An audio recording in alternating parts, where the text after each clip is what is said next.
Robert Phoenix here with a little bit of a different picture today. As you can see, the perspective is slightly different, and there's a reason for that. I decided to kind of recreate the studio experience because normally when I do this, I stand up, and for the last few shows here, I've been sitting down, and I actually enjoy standing up when I do these streams. It's just more kind of, I don't know, physical, visceral. The other thing that you may notice, and hopefully this will make a difference, is that I reconfigured the streaming today so that I'm hopefully getting a better signal. And I'm not, because went back and I watched yesterday's video, and I looked like I was being, pixelated or something. It looked like Earthlink dial-up kind of shit. So, I'm always doing my best to improve the quality of the transmission, both from a technical perspective and from a personal perspective. Right? If we're not improving, what are we doing? We're stagnant water, absolutely stagnant water. So, anyway, got a lot to cover today. I'm going to try to fit it all in about an hour, and a lot of very interesting developments that have been happening, some of which I want to share with you from personal journey that I took to Austin yesterday, and where we discovered some of the most disturbing images I've seen in a long time, and it had absolutely nothing to do with any kind of rioting or any kind of protests or anything like that. So when I show you these images, your mind is going to be kind of blown because mine was. And I'll get into that story. I'm also going to talk a little bit about Drew Brees today because I think it's an important topic to cover. And we've talked about this before. When you get separated out from the pack, or when you get separated out from the herd, you become a target. And Drew Brees decided that he was going to, put a spin. He's going to put a spin on the experience of, kneeling, or he said, I'm going to put my hand over my heart and I'm going to honor the flag, right? Because we all honor the flag, and boy, was he castigated for that. I'm going to get into that and try to disassemble that as well. And also the new sort of the new event has occurred, which is going to inform us as to what's going to happen next. And I'm going to share that with you today. Okay, so you're going to get a lot in about an hour's worth of time.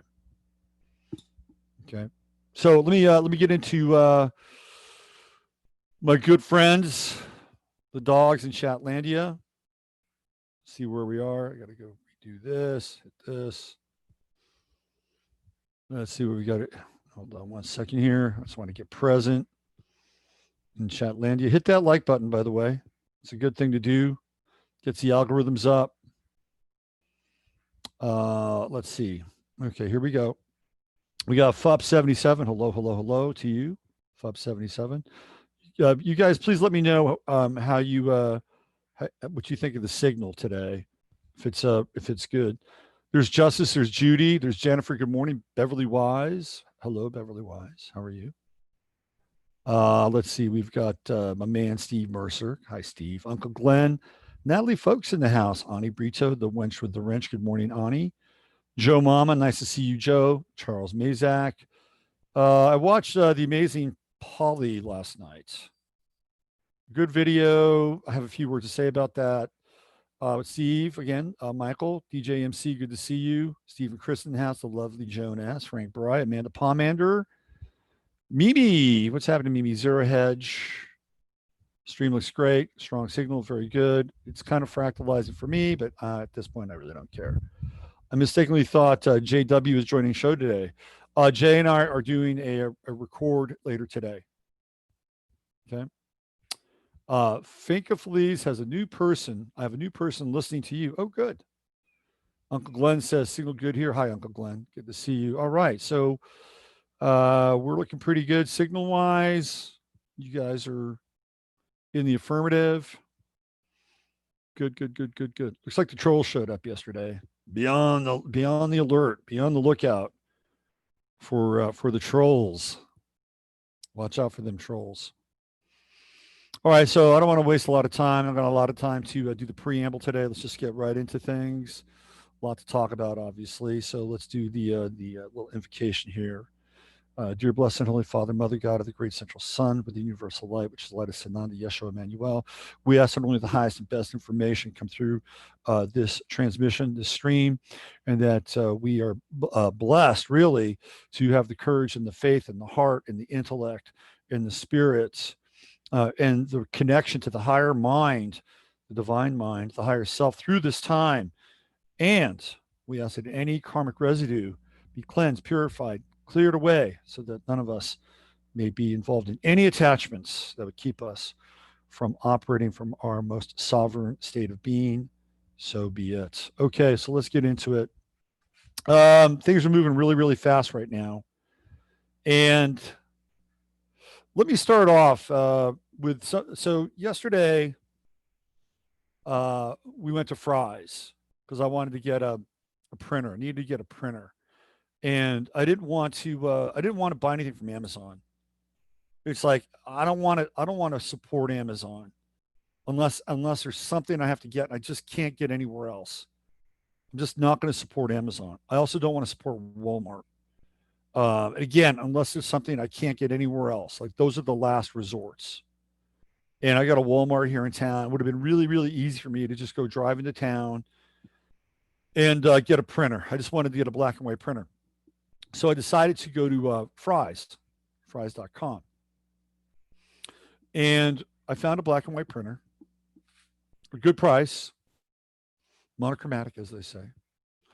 So I went into Fry's to go pick it up. And let me show you, if you haven't been to Fry's lately, let me show you what your Fry's. And then remember, Fry's is a store where you could get just about anything. Okay, just about anything. You could get computer parts, you could get TVs, you could get popcorn makers, just about anything. Now, I'm going to show you about 4 pictures that should alarm you. Then I'm going to tell you kind of what's going on with them. And then maybe it might actually be okay, but we don't know. And I want the effect to sink in. So this is one of the shelves from Fry's. Take a look at that. There were no rioters. There were no looters. They didn't come in and empty the shelves. This was the result of the coronavirus. This was the result of the supply chain breaking down. This was the result of cargo not getting to California. And I'll get into more of that. But I'm going to show you a few more of these slides or these pictures. Okay. This Fry is one of the most robust businesses, point of sale retail, brick and mortar in the country for all things tech, TVs, computer parts. You could get anything at Fry's. Like, what can you get now? Show you another image here. They're all going to look very, very similar.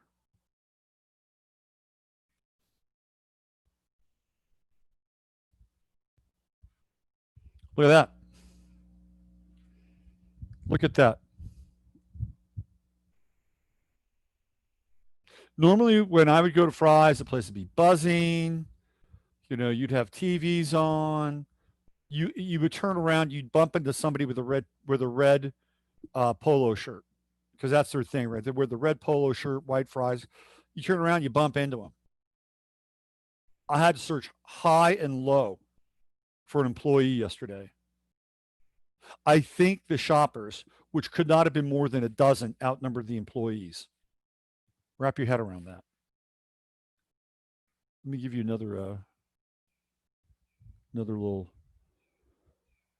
look at the horror story. We saw that one already. It's the same one, same picture. Let me, here's one.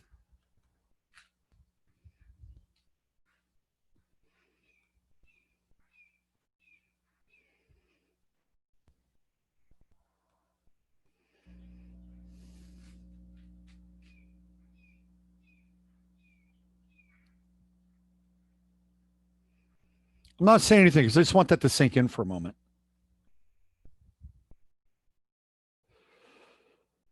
It's actually pretty depressing. Now, I talked to one of the employees, and I'm going to tell you or share with you what they said that Fry's plan is.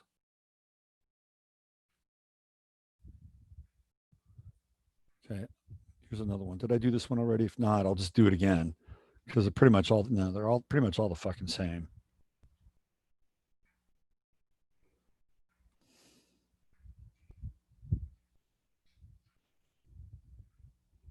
Look at that. There's nothing there. There was nothing there. The only thing, I mean, they had. I tell you what, it was like I was walking through a store, say in Argentina, after a massive recession had hit Argentina or Venezuela. I mean, it was really, really unsettling. Okay.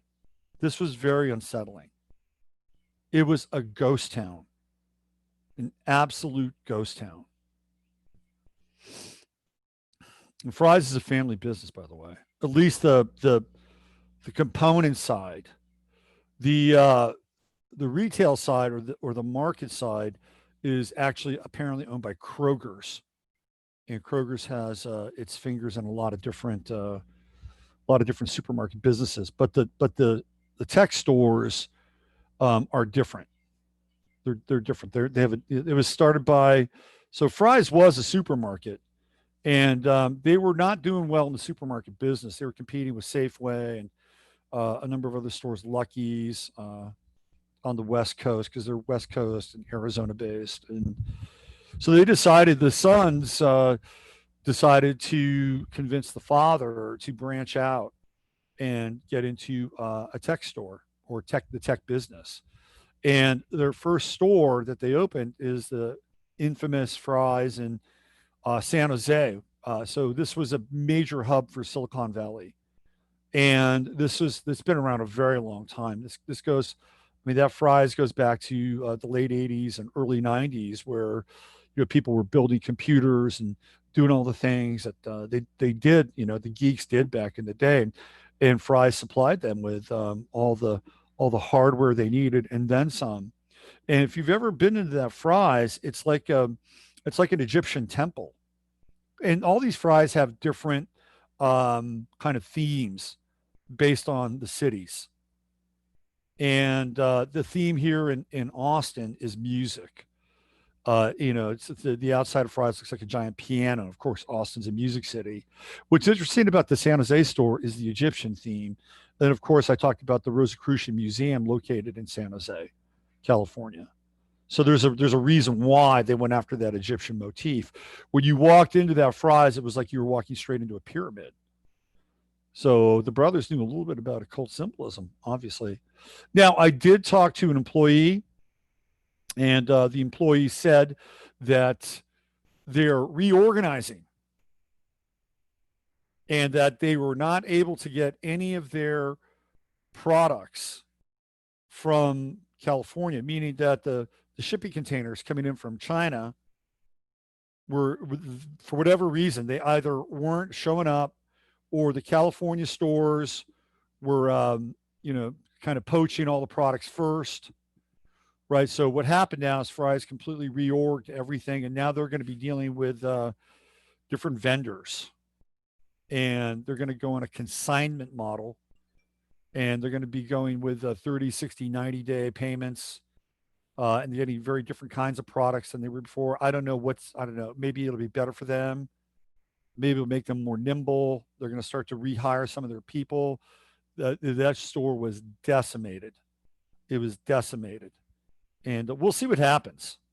Maybe it'll work for them. Maybe they'll be able to get back on their feet and provide people with an alternative to the beast system, which I think is Amazon. I try to stay away from them now. So I just wanted to share that with you. It was pretty frightening actually, um, on a number of different levels. And but I did manage to get a printer, and for that I'm grateful. And I'll go back there in a couple of months just to see how these changes are going. And the guy that we ran into actually said that they're restocking product now, that they're actually getting new product, which is kind of kind of encouraging. But we'll see what happens. Coronavirus has done an amazing job of absolutely decimating the economy. So we can look at this and just kind of parse it out, okay? So we have the coronavirus, it hits, and we go into this ridiculous lockdown phase. Absolutely ridiculous. People are losing their livelihoods, and they're beginning to make a stir. It's like we want to get back to work. We want to be able to provide for ourselves. And you know who sort of the figureheads for that were. You had the guy from Maine that was taking on the governor from Maine. He had the restaurant, the pub. You had Carl Mankey, the barber from Michigan. You had the gal from Dallas who opened her salon and actually was arrested and put in jail. And then what's really interesting now, how quickly the political winds have changed. Okay. Now she went up against a judge who was buddy with Obama. Like he's an Obama guy, that judge. And she said no. She said, no, I'm not going to apologize for this. What do you think would happen if that event occurred now? What do you think would happen? How would she be treated? Greg Abbott came to her defense. What's his name? Dan Patrick, Lieutenant Governor, came to her defense. There were some gals down in El Paso. By the way, they should have come to their defense too. They should have, because El Paso, the mayor of El Paso, did the same thing to them. They basically said on Craigslist, "Hey, we're open for business. Come patronize us." They didn't get the press that the gal from Dallas did, and I don't mind that the gal from Dallas got the press. I'm just saying that they could have used the support in the same way. I mean, I'm just being fair. I'm being fair, and those women were Latino, right? They were Latino, and they could have used the same support. And I talked about them, when all this was going down. But what happened if she would have opened her business now, or tried to defy the mayor of Dallas, or defy the system now? What do you think Dan Patrick and Greg Abbott would do? I'll tell you what they do. They'd let her rot in jail. They would let her rot in jail. That's how quickly the political winds have shifted. Greg Abbott, who is he's in a wheelchair. You'll never see Greg Abbott bend on one knee because he can't. Unless somehow magically, miraculously gets out of the wheelchair and then bends on one knee. In which case, wow, wouldn't that be an act of God, right? But Greg Abbott, who basically has forced people to sign agreements with basically saying that they will not protest against Israel. They won't protest against Israel. After Harvey hit, what happened? If you wanted to get money, you had to sign a waiver. If you wanted to get state relief, you had to sign a waiver. that you were gonna like, protest against Israel or say a crossword against Israel. This is true. This is all true. And that's extortion. It's just totally extortion. Total extortion. There was a translator, a woman who was doing language work, I think up in Georgetown. And she was, again, you're going to be forced to sign one of these anti BDS agreements. I believe she happened to be like Lebanese or Palestinian or something like that. I don't. And she refused to, and she lost her job. She lost her job. So now Greg Abbott is saying George Floyd has George Floyd's death has changed the arc of history. What do you think that means? What do you think that's code for? And it's quite interesting too that George Floyd theoretically is from Houston, Texas, right? Texas, and that he had an affiliation with Minneapolis. So these are two states now. Two states. Minneapolis is under siege. Minnesota is under siege. Okay. That state, for all intents and purposes, has been taken. And if you're not paying attention, you're not paying attention. Now, if what Greg Abbott says is true about the arc of history changing, and that George Floyd is from Houston, if you live in the state of Texas, you probably should be paying attention. The protesters who were caught protesting and relieving stores of their, this egregious excess of capitalistic product, they were released. They were arrested. They were released. The Fort Worth mayor and the DA released them. Okay, so pay attention. Pay attention. Now let's see. If I'm a protester that really wants to show my political grit, and again relieve some of these businesses of their excess capitalistic baggage, I'm saying, gee, if I go to Texas, nothing's going to happen to me. Nothing's going to happen to me until, maybe I should go back to Dallas. Let's go hit that Neiman Marcus store. Right. So this is a kind of a bit of a disturbing development. It all happened yesterday. But it's not, to me, it's not, how do I say this? It's not unexpected. It's not unexpected. So the other thing about Texas, which I think is interesting, everybody thinks that Texas is this rough and tumble state, and there's some truth to that. Some truth. You got to get out. You got to get out of the cities to begin to find that. But it was one of the last states to embrace open carry. That was one of the last states to embrace open carry. And then there's this whole thing called constitutional carry, and Texas isn't even there yet. Oklahoma is, but Texas isn't even there yet. And I'll say this: Texas is one of the states that's incredibly tough on fathers. Incredibly tough on fathers. And I don't want to get into the how and why that I know that. Okay, I don't want to get into it, but I do believe that there is a kind of an undercurrent in the justice system here that is connected with the people who do the funny handshakes. Okay. So that's your update from the state of Texas and the state of fries, which is quite disturbing. Quite disturbing. Not unexpected though in some ways, again, and they've absolutely decimated, just decimated the retail space. And that's their plan, right? I mean, that is their plan. They want to decimate the retail space. That's important.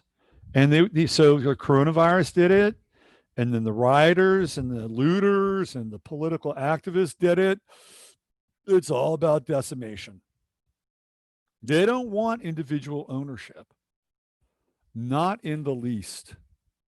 Not in the least. They don't want individual ownership at all. Oh, Amazon, Walmart, Target, who, whatever, those people, they can exist. And it's really odd. Don't you think it's odd? Like workers of the world unite. I mean, what shit is that about? These people are just, this is the way that it used to be. Oh, workers of the world unite. Yeah. Yeah. Unions, workers. Now, what are they doing? They're destroying workers. They're destroying businesses. They're destroying the middle class. Basically, they're doing the dirty work for all the fucking corporations. That's what they're doing. Pardon my language. I'm outside. I should probably, delete the F bombs. I have neighbors. They can hear me. They're destroying the corporations. I'm sorry, they're destroying the workers for the corporations. Like these are the frontline troops, right? For the corporations. They want no competition, none whatsoever. Just when the states are opening back up, just when people are starting to go back to work, just when people are starting to reopen their businesses, what happens? Blam. George Floyd. Let's put an end to that. Let's just put an end to that right now. So now people are having another level of struggle to get back on their feet, get back in the world, try to earn a living. And I'm going to tell you again, by the time we're done today, I'm going to tell you like where phase 3 of this thing is going. And I'm going to even show you the, sort of the marker and the signifier as to what's coming next. Once you understand the pattern, it's very easy to figure out. It's not rocket science. Let me do this here real fast. I want to talk about Drew Brees. And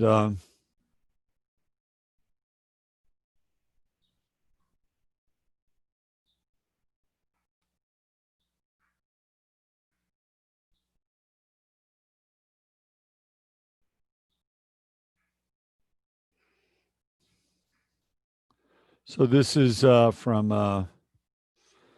the was it Bleacher Report? Let me see if I can get a picture of Drew Brees up here for you guys to see.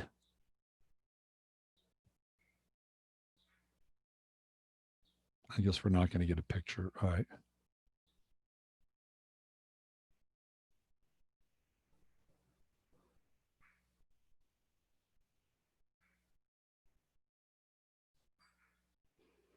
Let's see right here.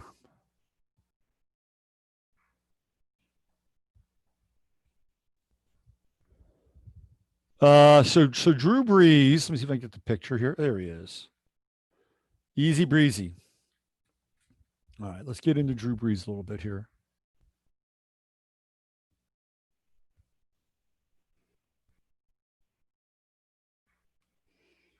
And I'm going to show you the psychological operation in effect. So Drew Brees, quarterback for the New Orleans Saints, he's been the NFL's Man of the Year. I don't know, maybe 2 times, 3 times. I don't know. He really came to the forefront after Katrina hit New Orleans, and it was devastated not only by the so-called hurricane, but also the blowing of the locks there, the levees in New Orleans, gunfights on the levees, explosions. Like there was some shit that happened in New Orleans and Katrina that nobody has really ever revisited in a very significant way. Okay. Bad stuff, really bad stuff. They basically started flushing out these wards, right? And the wards that they were flushing out these were generational. I've talked about this before. These were homes owned by so-called Black African American people, and they had those homes in their family for years, right? They passed the homes down. Okay, I'm done with it. Son, daughter, now you get it, right? This has been, they'd had those homes probably for 40, 50 years in those communities. Well, the developers in New Orleans didn't like that. They didn't like that at all. They needed to get those people the fuck out. Pardon my language. They needed to get those people the heck out of there. So now we have this hurricane. We know that they can steer the hurricanes, but that goes without saying.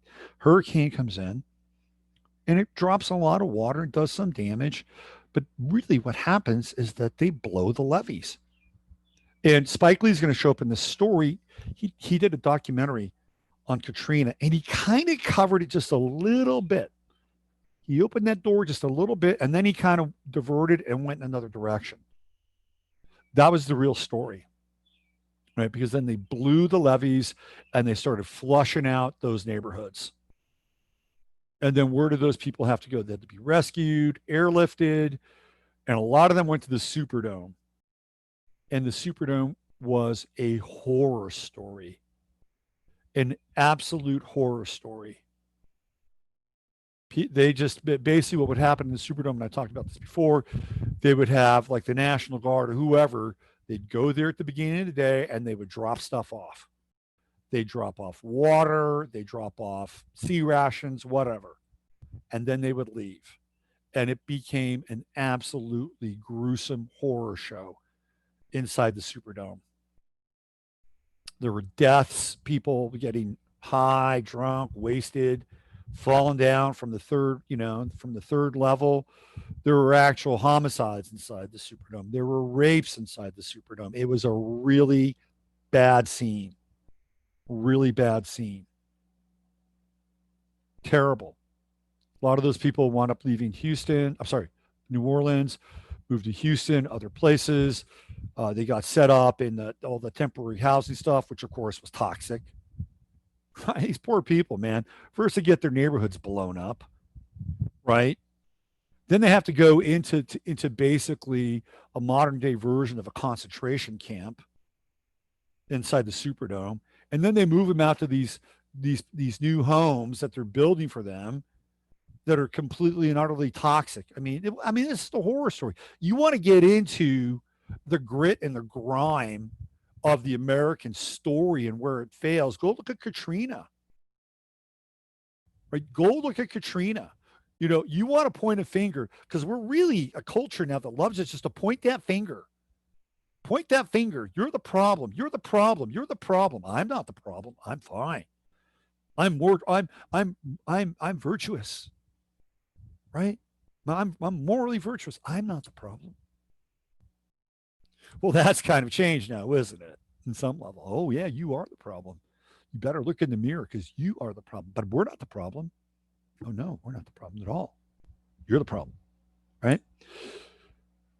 Does anybody ever talk about George Bush? Right? This is the guy that was on the watch of Katrina. George Bush is one of the most dangerous and devastating presidents in the history of this country. And that doofus gets a free pass, a total free pass. Okay. This is a guy that basically was in on 911. Okay.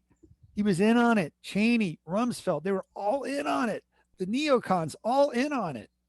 Right. Yet Saudi Arabia, and we had the dancing movers who were arrested by the New Jersey State Police and then were released, and the dancing movers went back to where they originally were from, showed up on a talk show talking about their time in New York City during this whole period and phase. Oh, gee, look up the dancing movers. You'll know exactly what I'm talking about. Okay. So we have collusion. We have collusion between three groups during that time. And George Bush is the big colluder, right? I mean, come on now. Gives him the opportunity to go back in Iraq and finish what his daddy started but didn't finish, and they didn't finish it on purpose. They needed a festering wound. They needed a festering wound in that part of the world. Okay? That's not the only thing George Bush did. He had Katrina on his watch. Brownie's got it. Brownie's doing a fine job. Who's Brownie? Mike Brown. Mike Brown was the head of FEMA. Mike Brown's qualifications prior to working for FEMA was that he raised horses. He raised horses. He raised like blue ribbon horses, quarter horses, right? I mean, that was his thing. The horses that raced at the racetrack, as Mike Brown's business. Arabian stallions. He had probably connections with Saudi Arabia as well. Doesn't surprise me. Oh, Brownie's got it. Brownie's got it. And what did Americans do during Katrina? I've talked about this before. They went down to New Orleans. They wanted to help. They wanted to help. You had fire engine brigades coming from Boston, all right? And guess what? They were met by FEMA. They were met by the state police, National Guard. You could not, because the way New Orleans is set up, right? It's on basically on water.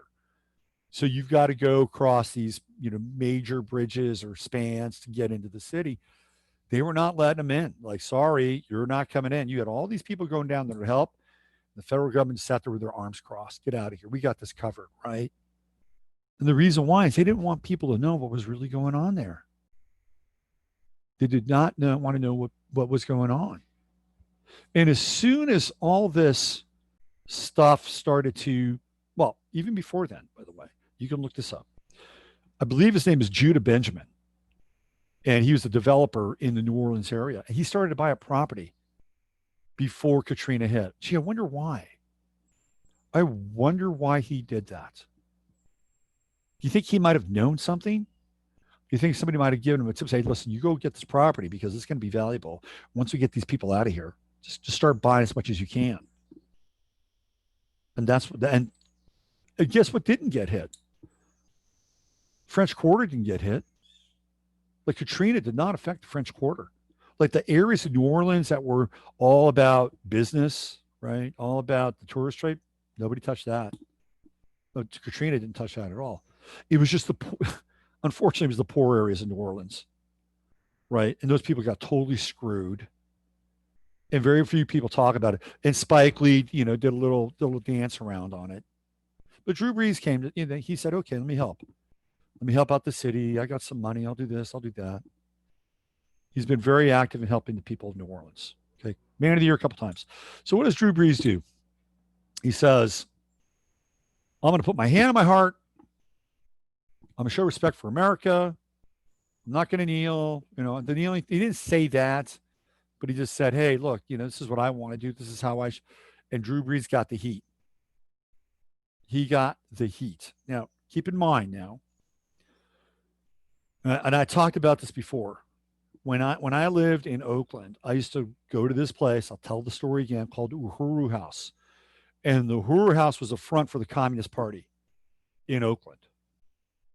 And it was like a resale place. And I guess the gal who, I guess the gal who ran the place trusted me. For some reason, she would say, Robert, I can't believe this. I can't believe this. We have this store here and they just let us do this. I'm like, oh, yeah. Well, hey, great, whatever, right? What she was telling me is that we're the fucking commies. And we plan on like throwing this whole thing over and we got a storefront. And this is where we're kind of running our operation. I was like, okay. All right. So, I'd go in there and I'd buy things. And it was so odd, right? That's so odd. Because the people that ran the store and the community that they served, that they theoretically, I mean, not the community that they service through the store, but through their so-called political affiliation, right? They were different groups of people. So the people that they were serving with their political affiliation were the so-called Black African Americans of Oakland. These people were not so-called Black African Americans. Okay, let's just get that right up front. They weren't. And it's a very interesting dynamic, which is, by the way, not uncommon. It's not uncommon. They were manipulating in many ways, these people, a lot of ways. So one day they gave me this their newsletter. Hey, Robert, I want to give you something. Like they're trying to recruit me, right? So they give me this newsletter. It's called, and I've talked about this before. It's called The Burning Spear.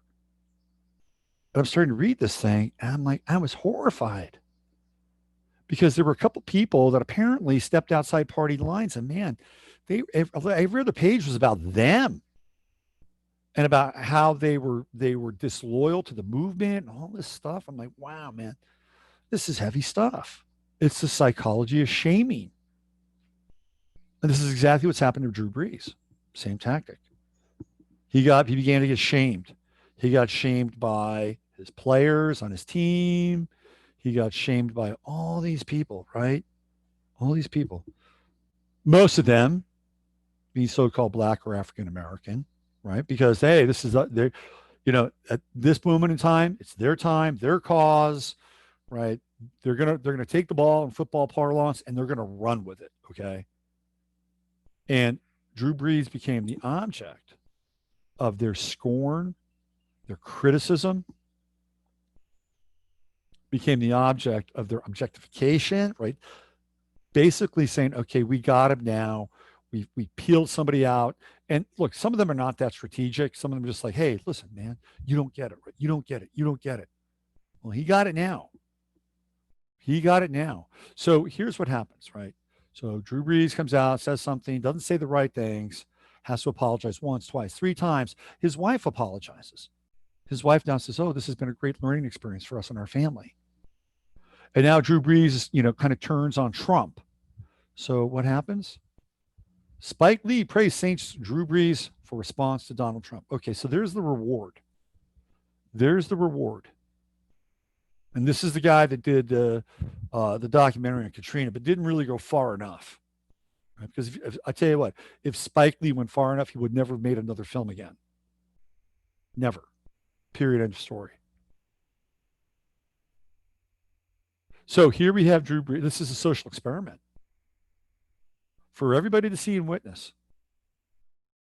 Let's separate him out. Let's castigate him. Let's make him an object of derision and ridicule and criticism. Let's shame him. Let's inflame him with guilt. Now, if I was Drew Brees, here's the other reward, right?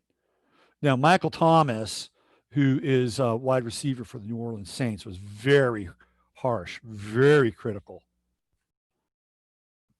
My QB, through my ongoing conversations with friends, teammates, and leaders in the black community, I realize it's not an issue about the American flag. It never has been. You can no longer use the blank, right? My QB, about a week ago, he was, ready to, kick his QB to the curb. But because he came around, because he got the programming and the message really, really quickly, now he's back into good graces. Now, you see how this works? See how this works? Drew Brees is being rewarded. Let's all have a hug. Let's all have a hug. We're going to have a hug moment. Come on over here. You said the right thing. You did the right thing. We're going to hug you, right? We're going to hug you. So now Drew Brees theoretically is safe for now. For now. It'll be interesting when the NFL season cranks up, and it probably will. I'm not sure how many people are going to watch it. There's a backup quarterback for the New Orleans Saints named Jameis Winston. Happens to be black. So-called black, African American. Jameis can throw the ball country mile. He's very entertaining. Very entertaining. Sometimes even inspirational. And sometimes goofy as hell. All right. And last year, I think he set a record for touchdowns and interceptions. And Tampa Bay said, yeah, we can't have this anymore. We got to get Tom Brady in. Jameis, contract's up. See you later. Bye. Now he's the backup for Drew Brees. It'll be interesting to see how long the call for Jameis Winston to start for the New Orleans Saints. Like that's on the clock right now, right? And if I was Drew Brees, first of all, I would have retired after last season. He's old. Why do you want to stick around, man? It's like you won a Super Bowl. You got a lot of money. You helped the city, and this is clearly a tale of somebody who stayed too long for dinner. Okay. He's overstayed. You know that moment when you're at a party, although I haven't been to a party in years now. You get to the party and you stay too long at the party. and shit just starts to get kind of weird, right? The alcohol's built up. Who knows, whatever drugs have kicked in. It's about 2:30, 3 in the morning, and then things get a little weird. He stayed too long. He should have retired after last season. By the way, he's got a very strange history, very weird history. He's from Austin, and he went to, I think, was it Lake Travis, I think, or Lakeway, one of those football powerhouses in Austin. His mother was really into politics. Like she wanted to run for office and stuff, and so she was sort of piggybacking on Drew's career, like his popularity, and he wouldn't stand for it. He didn't like his mother. He didn't like the fact that she was trying to, you know, exploit him. So his mother and some other guy wind up dead in a hotel room somewhere together, like murdered.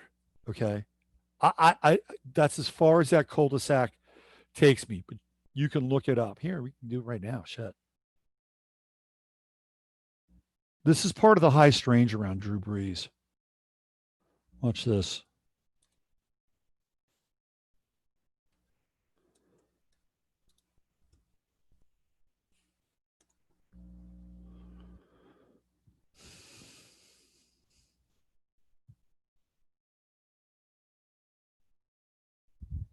So it's ruled a suicide. I don't know about that. This is from the Denver Post.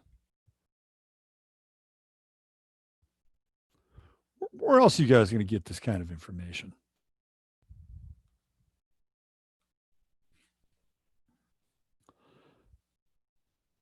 The death of the mother of New Orleans Saints quarterback Drew Brees has been ruled a suicide.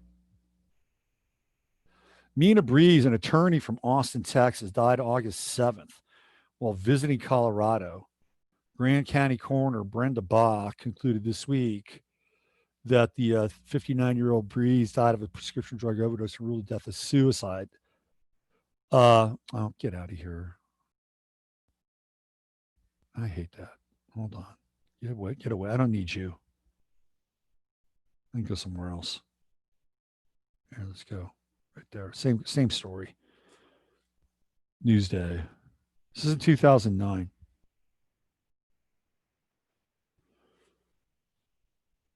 Style staying at home of friends.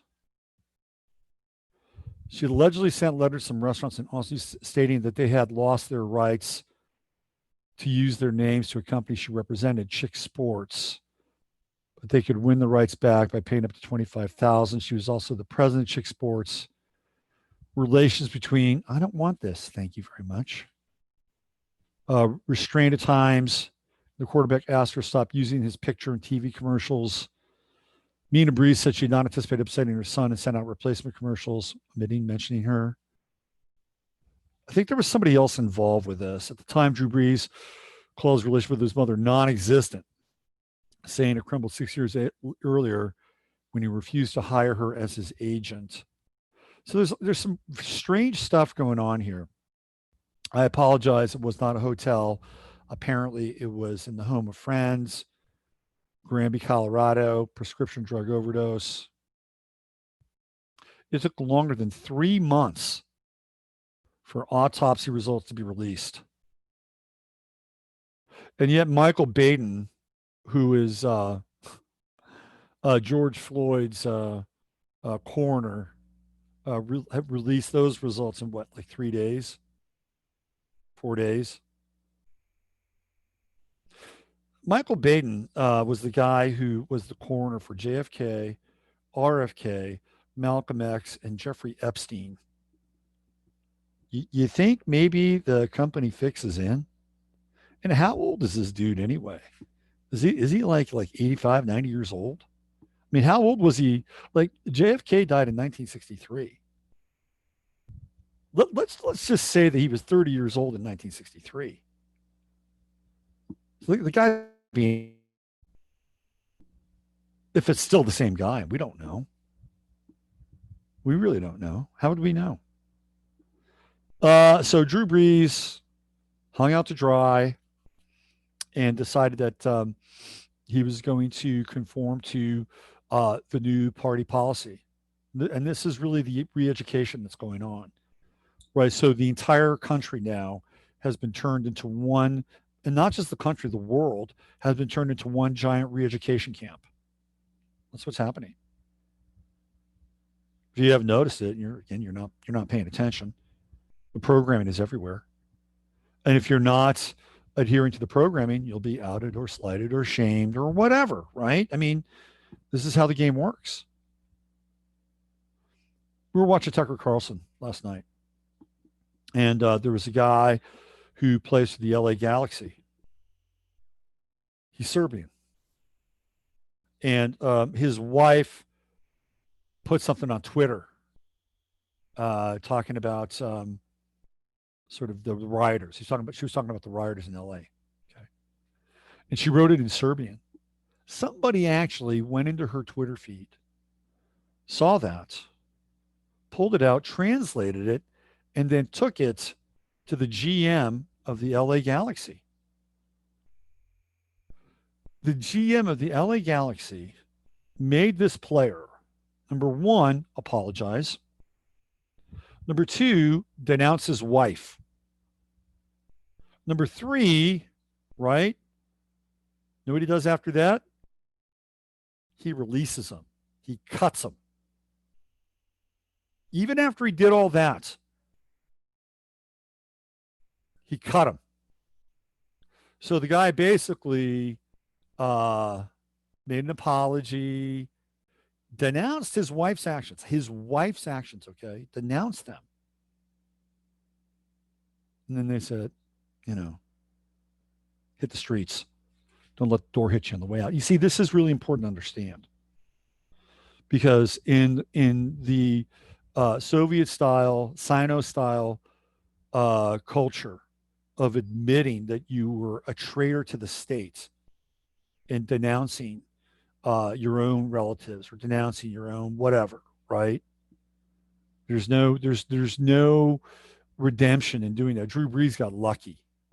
He got lucky, but they allowed him to be lucky because they want him to be an example for everybody, right? This is the example. You say something, you wind up getting a hailstorm of criticism, you change course, you agree that you have been wrong, that now you've seen the light, that you have been re-educated, and then you turn on your so-called culture or your government or whatever that is, and then you're rewarded for that. Okay. And Drew Brees got the reward. And that's to show everybody how the program works. The Serbian guy wasn't so lucky. He wasn't Drew Brees. He wasn't like a National Football League player. He was just a guy, probably a second division player in Europe playing for the LA Galaxy. He's expendable. Well, let me tell you who wasn't there for Drew Brees, because Drew Brees probably needed a little support during this moment. There was nobody there to support him. Nobody. Let me show you who wasn't there for Drew Brees.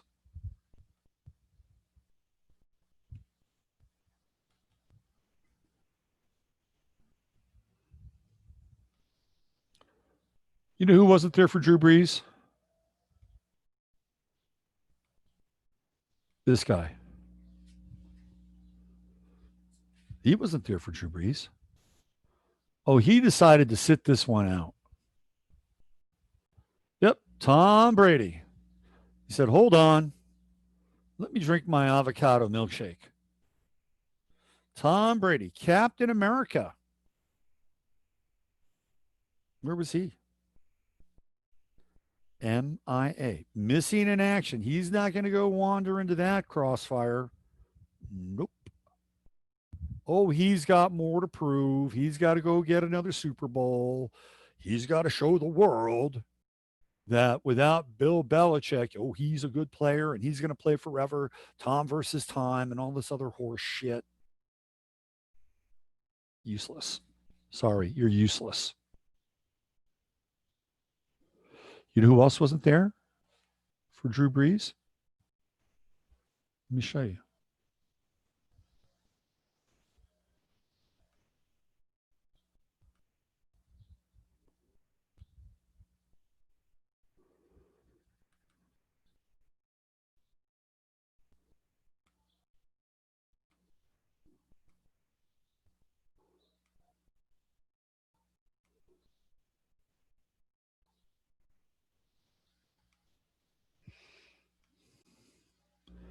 That's Sean Payton.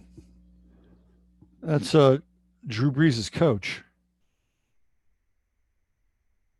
He wasn't there. You hear anything come out of Sean Payton's mouth? But of course, Sean Payton was one of these people who supposedly had the coronavirus as well. Oh, I'm doing just fine now. Sean Payton was suspended by the league for an entire season due to something called Bounty Gate, where apparently Greg Williams, his defensive coordinator, said, "Hey, we have a little bounty going on here, and the bounty is you knock a player out of the game and you get $50, right? You think this is uncommon in pro football? It's not. It wasn't. Pro football is a brutal sport, and this is not uncommon. Somebody on the Saints basically ratted Greg Williams out, ratted Sean Payton out. They wound up having to sit an entire season out. The New Orleans Saints have always been kind of this object of controversy. Sean Payton was also at one point under investigation for having an unusually large prescription for painkillers. That all went away. Another guy, his wife divorced him, broken family, broken home. But yep, no, he's not there. See ya.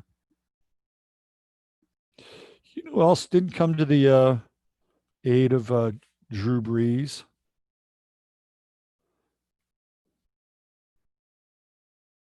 This guy.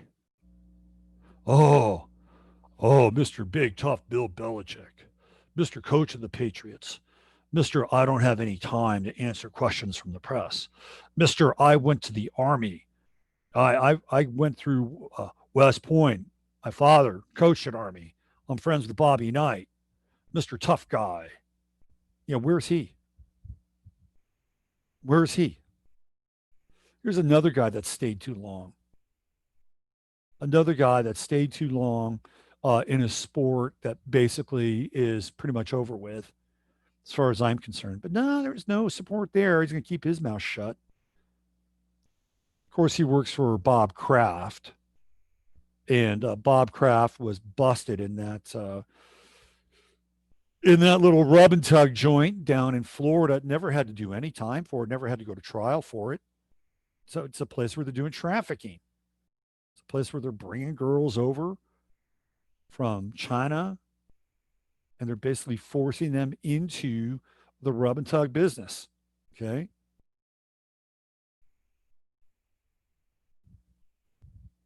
He works for that guy. You think he's going to say anything? So I'll tell you who else wasn't there for Drew Brees. Is this guy right here.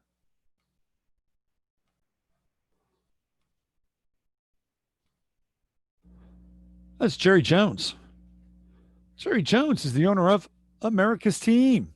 That's what they call the Dallas Cowboys, America's team. You know, he knows Drew Brees. He right. There's the Texas connection. Sean Payton, if I'm not mistaken, also lives in Texas. When the New Orleans Saints got blown out by Katrina, They couldn't play in New Orleans. You know where they played? They played in San Antonio. Do you know who had to give the New Orleans Saints permission to do that? This guy right here. Did he say anything about Drew Brees? And this is one of the most powerful men in football. One of the most powerful. His franchise, Dallas Cowboys, is worth more than any other franchise, sports franchise on the planet. And that includes powerhouses like Manchester United and the New York Yankees. Okay.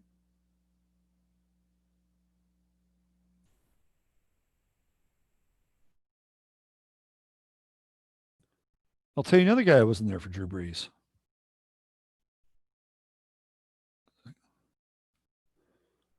This guy.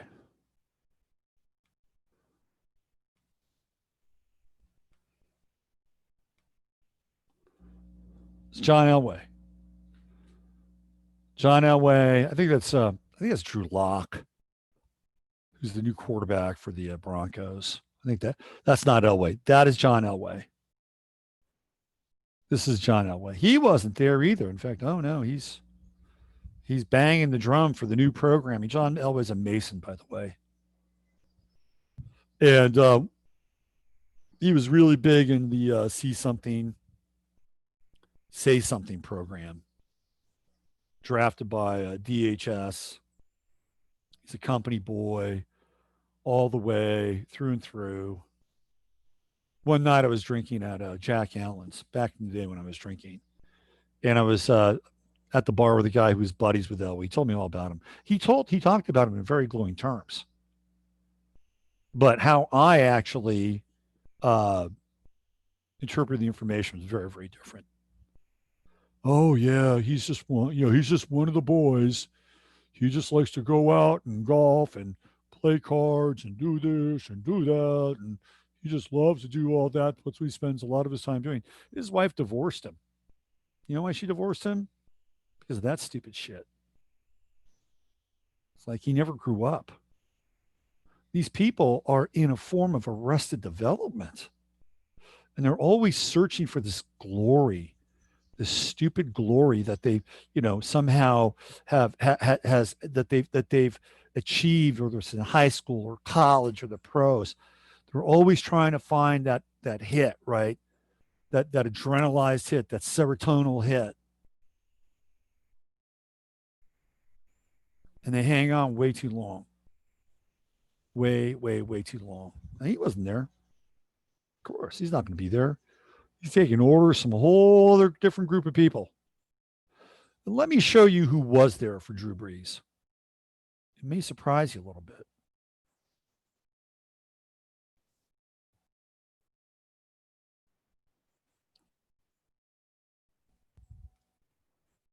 This man was there for Drew Brees. You may recognize him. He's been on Fox a little bit. His name is Burgess Owens. Burgess Owens played pro football back in the 1970s. He was a very good player, by the way.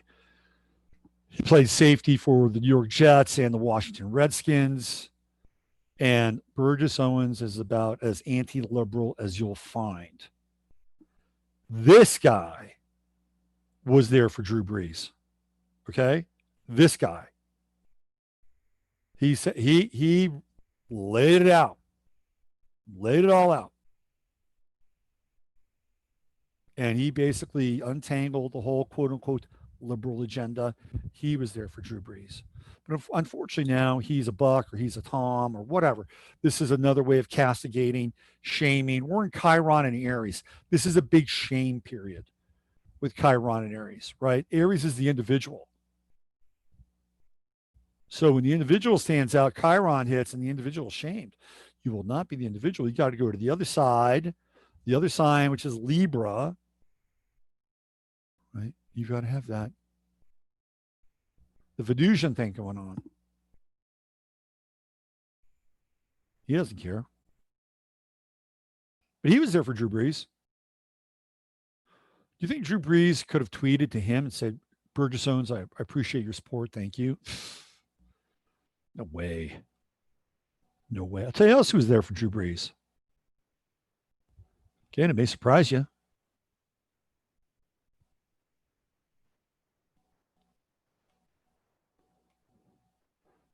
This guy was there for Drew Brees. This is Herschel Walker. Herschel Walker might be one of the greatest athletes ever. Ever. This is not that long ago. Herschel Walker is a little bit younger than me. When Herschel Walker was in high school, he was setting records for the 100 meters, right? An incredible athlete. Went to University of Georgia. Herschel Walker actually played for Donald Trump's football team called the Generals, the New Jersey Generals. In the USFL, had a pretty good career in the NFL, played for the Cowboys, got traded to the Vikings, which is kind of interesting, right? Because he played for a team in Minnesota, the Minnesota Vikings. He came out in support of Drew Brees. Did Drew Brees send him a tweet? Did he send him a message say, thanks, Herschel Walker, I appreciate your support? No. So the two people that actually came out and supported the guy, both former pro football players, right, who didn't really fit the kind of the racial profile of Drew Brees, white boy from Texas. And everybody else who might have so-called fit his racial profile, zippity zip. It's unfortunate. It's really unfortunate. And this is and I'm going to say something right now. And even though this is wrapped in a container of racial politics, racial identity, this has very little to do with race. This has to do with programming. This has to do with Soviet-style programming. This has to do with social Marxist programming to beat down the idea of the individual, that the individual is something, the idea of individuality should be abandoned, right? It should be abandoned like a burning ship. And that your best strategy now is to adapt and adopt to groupthink, okay? So I just want to take the whole racial element out of this thing. It's the group of the individual. And one group is defining what the rules of engagement are and how we are supposedly being charged to act and interact inside of society. Okay. And it's very strict. It's a very strict code now. And if you don't do that, then you're going to have to do the perp walk or whatever. Okay. And it doesn't matter. Even guys like Herschel Walker or Burgess Owens, I was on a web forum last night. There was this guy on there, and he's a so-called a black African American dude. And he made no bones about it. And he said basically, I don't like white people. In fact, at times I go almost out of my way to kind of agitate them and piss them off. Okay. But then he goes on to say, all that aside, this, shit is making me sick. It's making me sick. And he turns the whole thing inside out, right? He just turns it inside out. And this guy's just calling it for how he sees it. And it's not like, he wants a hug. Trust me, he doesn't want a hug. He's probably experienced some stuff and seen some stuff, but he also sees the programming in effect, which is kind of overriding his own level of personal grudge at this point. Okay. That's powerful. That's a powerful statement. Okay. Very powerful statement. So it really doesn't really matter at this point, right? It's all about the talking point. It's all about conforming. If you don't conform, shame, shame, shame, shame.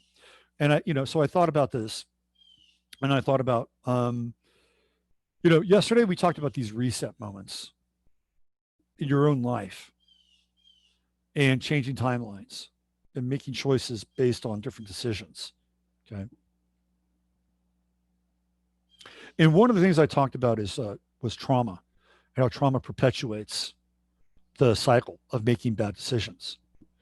There's another factor in there that I probably didn't address, but I do want to address it now.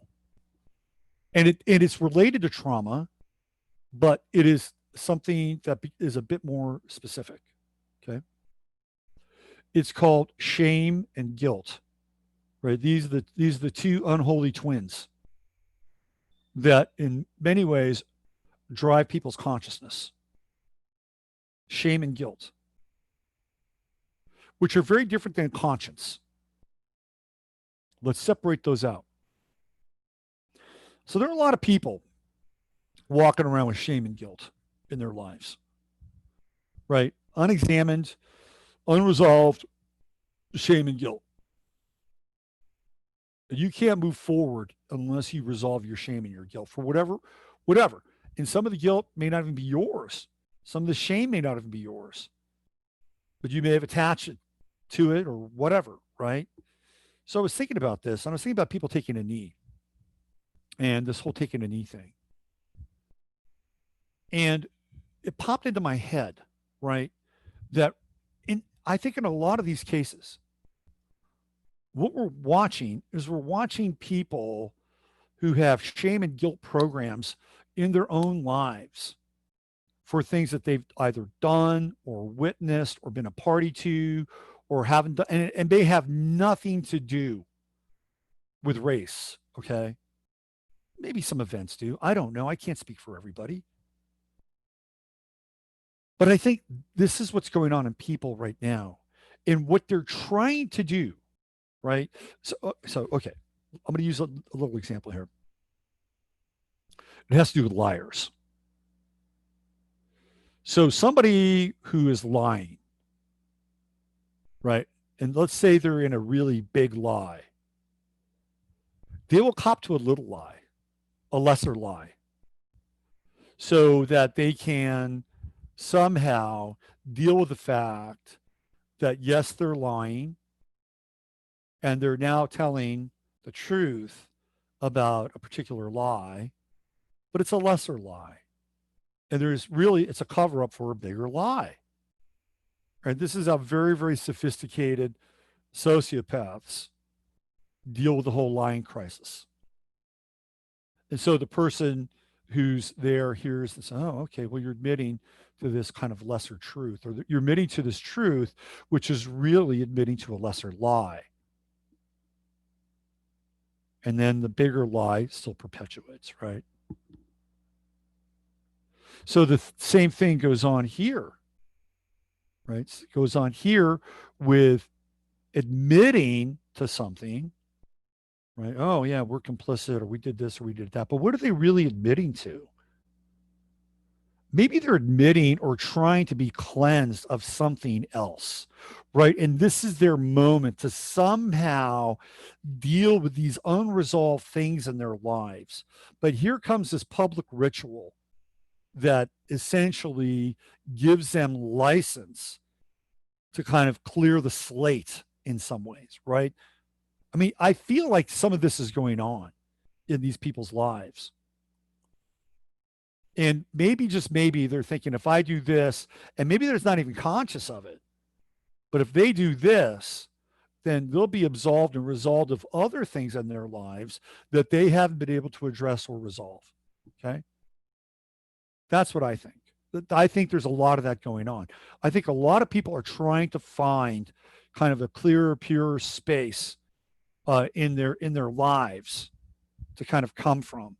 And now this event comes along, and then they're moving their attention and direction in that way so that it could expiate other things inside of them, and maybe including this other thing that they're, you know, getting on a knee for and praying for. I think there's something deeper here. I think there's something a lot. And I think there are a lot of people in pain. There are a lot of people in pain. And I don't think people kind of understand or recognize how to deal with their pain, and they just shove it aside, or, yeah. By the way, I don't want to cast any aspersions on anybody, but I have clients, and they will tell me that oh yeah, we've been in therapy for 8 years. Like what? You've been in therapy for 8 years? A couples therapy for 8 years? What the hell is going on there? 8 years? Somebody's taking your money. And it's not that people don't want to or can't address their pain. I think some people actually try to, but in many instances, they're taken down the wrong alley. So I feel like what's going on are people are trying to somehow get to this place where they're absolved of guilt or shame or all the kind of chironic or chirotic aspects that are very prevalent right now. And this is their moment. This is their ritual plus, right? It's their ritual with an added bonus. And I think that that's driving a lot of this at a deeper level, at a much deeper level. Um,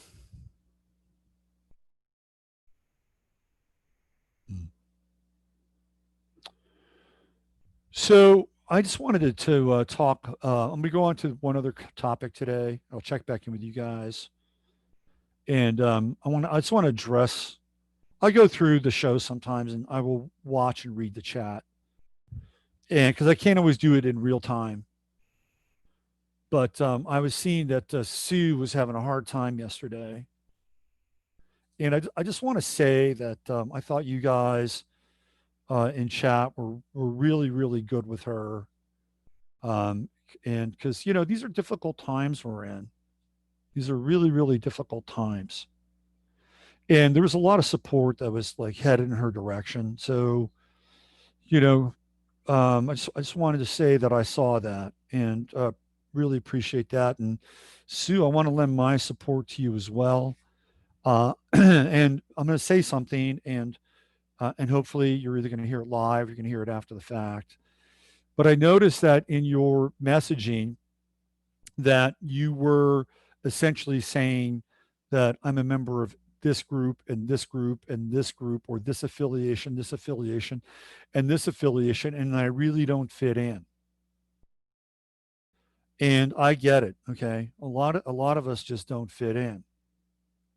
And I think that one of the things that we're going to have to really address and readdress are any kind of affiliations, right? Because you know the affiliations, I think, will ultimately fail us. The groups that theoretically we identify or we align with, they ultimately will fail us. I mean, look at Drew Brees. He's a professional football player. Where were the other professional football players that cited by Drew Brees in his group? There weren't any. Where were the you know, so-called white Americans, right? Right. Another group. Where were they, Mr. Drew Brees? They weren't there. Where were the so-called conservatives? The only conservatives that were there were Burgess Owens and Herschel Walker, and they weren't even a part of his quote unquote group. I'm not even sure if Drew Brees is conservative. I don't know what his political leanings are. Right. So, Sue, you may want to just reevaluate the group status, right? And that you're an individual. You're an individual, and you are a spark of divine consciousness, and everything else doesn't matter. It just doesn't matter. That's it right there. That is the unifying principle. That is the axis mundi for our own experience. You're an individual with a spark of divine consciousness. You are a manifestation and a channel of the logos. That's it. That's it. Everything else that we attach to like Velcro will be ripped away from us. Be totally ripped away. That's it. That is the tractor beam into the future that we need to really embrace. All right, let me tell you where I think the next piece is coming from, and then I'm going to check in with you guys in Chatlandia. Then I'm gonna jam on it out here. I got a really busy day today. God, I'm so behind on a lot of stuff. Um,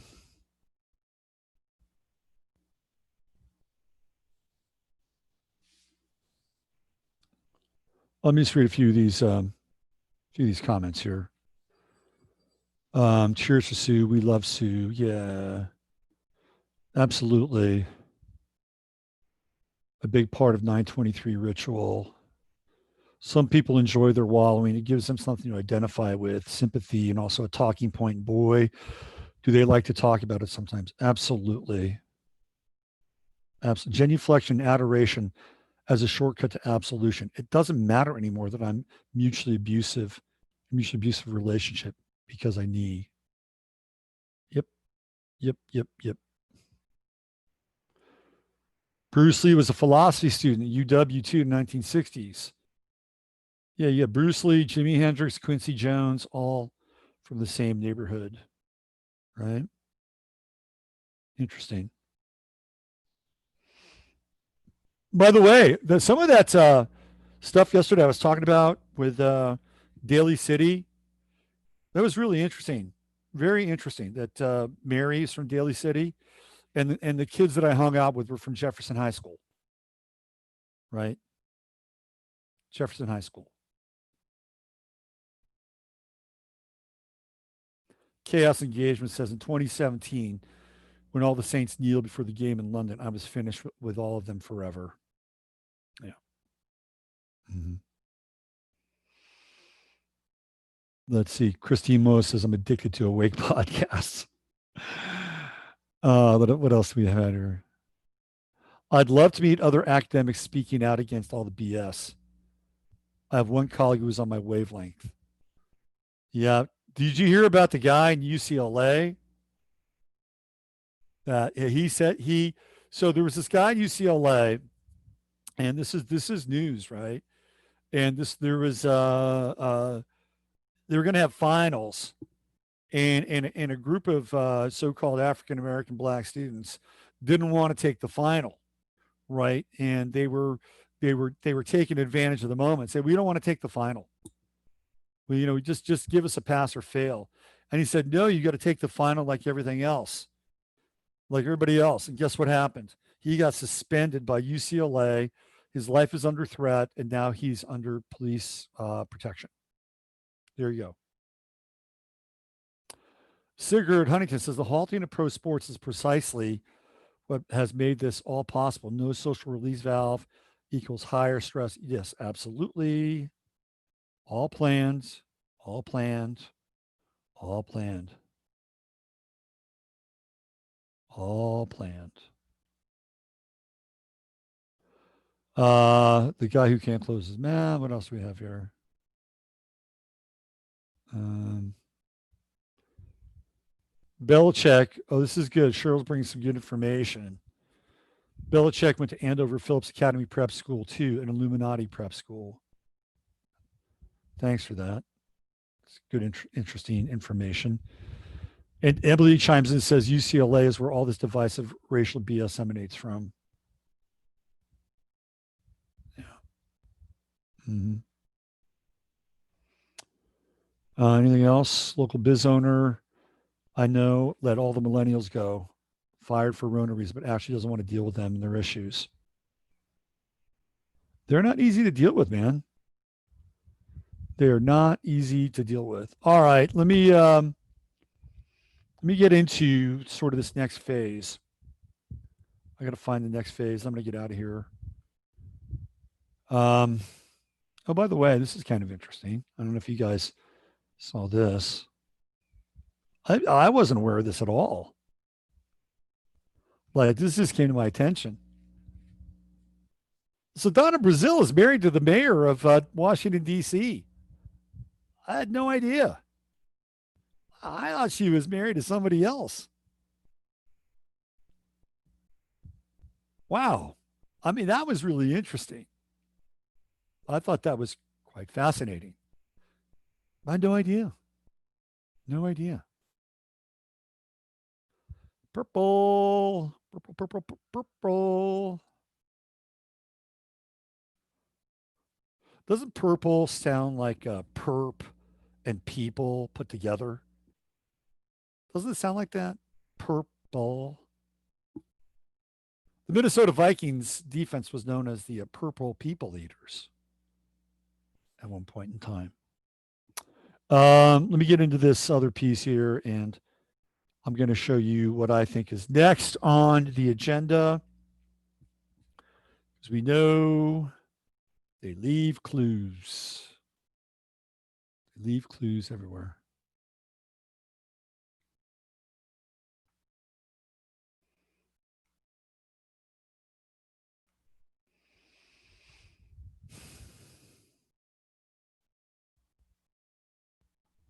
There we go. Capitol Hill, Seattle blog. Welcome to Free Capitol Hill. Capitol Hill Autonomous Zone forms around emptied East Precinct. So essentially, what happened is that the quote unquote protesters have taken part of Seattle. And they basically said that this part is seceded from the United States. I guess whatever the fuck we're doing is effective when organized or identified as magic, said over the megaphone early in the night as police were still clearing the area. They're going to move up. They're going to get everybody out of here. And we're going to move through these streets and protest in March. Yesterday, we were on 11th and Pine. Today, we have victory on 12th and Pine. They tried to stop us.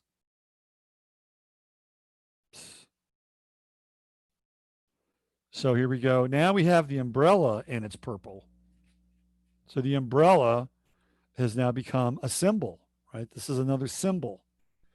And they used this symbol it was one of the early symbols in the riot in Minneapolis. That guy with the umbrella basically smashing the window at the AutoZone. And there are people who believe that that guy was mini PD, that they connected him up with another dude.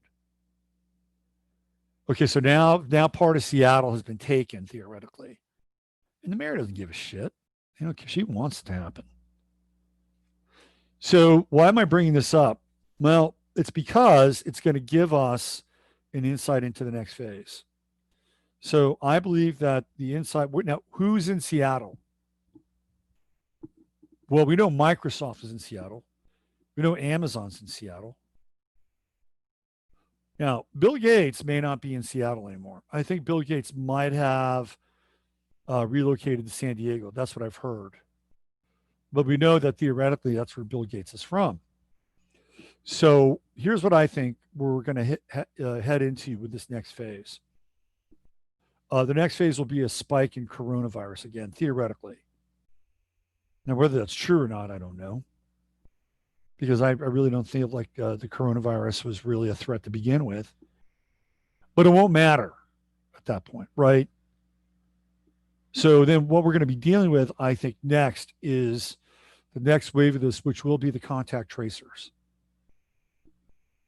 And the way this has been set up now is I'm not necessarily sure the contact tracers are going to be kind of this warm and fuzzy sort of, Delphi consensus instructed facilitators. Let's just put it that way. So we're seeing now where the next clue is, and it's going to be coming out of Seattle. And we know what Seattle's all about. We know who is from Seattle. We know what the goal is. By the way, I think watching the Amazing Polly's latest video is probably pretty good. The one beef I had with Polly on this video is that she recognizes everybody whose video she pulls from. Catherine Austin Fitz, what's his name? James Corbett, this other guy, I forget his name, but she didn't really name check Spiros from Activist Post, who is really good, by the way. I love that guy. He's very calm. He asks really good questions. He puts things together really well. That's a website you should check out, a YouTube channel you should check out, and Activist Post. When she played two of his clips, you would think that she could have at least mentioned his name. She didn't even do that.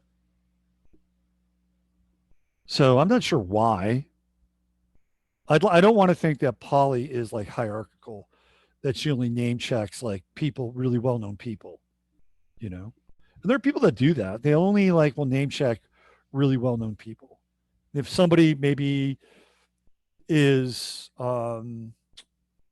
if they've developed some kind of hierarchical kind of perception, that they may not necessarily give somebody who theoretically is doing an incredibly good job, but may not be at their station. They may not give them as much credit. And I don't want to think that that's what she's about. She could have just mentioned his name. That's all. Okay. But you can check it out. I think there's some good information there. And she does tie together a lot of the stuff that we've been talking about. She mentions Spiros from Activist Post and gets into this piece about the twin conference that we covered on Sunday night over on the 11th house, which is the World Economic Forum, Davos, that whole twin thing about moving people into the new world, resetting, ending this world. She gets into that. You can check it out. It's pretty good. In the meantime, I'm out of here. I got to go work with clients, answer emails. Big busy day ahead. A lot going on here at the Casa. Chatlandia and everybody else. Let me just check with you before I go. Love you all. Let's see what we got here. Spiros and Corbett both come out of Sybil Edmonds' news bud. There is this annoying update on iOS for 2 weeks. I'll have to look at John Brisson's work on Polly. I've enjoyed her work, but I'm always looking to learn more about these so-called rising stars. John Brisson brought up some interesting things about Polly's rise. I'd like to know a little bit about that myself. I'll have to dive into that. What else we have here? Let's see. Anything else? Anything else? All right, don't forget to hit the like button. And the way, great call, Steve and Chris. Umbrella, Mary Poppins, MK Ultra mind control symbol. It's also the symbol of the penguin inside of the Batman, right? One of the Batman's foes is the penguin. And there's a lot of Batman symbolism that comes up around a lot of these things. And even Prince playing the Joker in the Bat Dance. Anybody else? Yes. You guys are all over it. You guys are all over it. Let's see what else we have here. Wild-eyed, one-horned, flying purple people eater. That's funny, Joe. That is so funny. Good stuff. All right. Use your head to discern what's real. Your heart to stay open to what's possible. Thank you, everybody. So just to let you know, I will probably have to make this show private, unlisted, and have to bring it back up again because there's a lot of weird stuff going on with the live stream stuff. In any case, stay tuned. Take care. And see you tomorrow. Bye for now.